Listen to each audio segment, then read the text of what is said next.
Hi, this is the HUAWEI Nova 11 Pro and I'll show you the fingerprint scanner does on this device.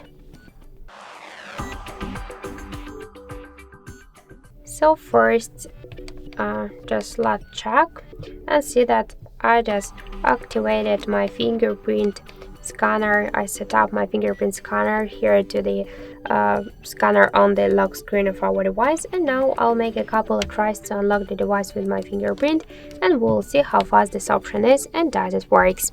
So let's start. 1, 2, 3, 4, 5. So as we could see, the fingerprint scanner works here fast and correct, and we just unlock the device successfully without any problems. I just suggest you to hold for a while the fingerprint on the scanner to successfully unlock the device, because with a simple touch you have no chance to do that. So that's it. Thank you for watching, and if you like this video, leave thumbs up and subscribe.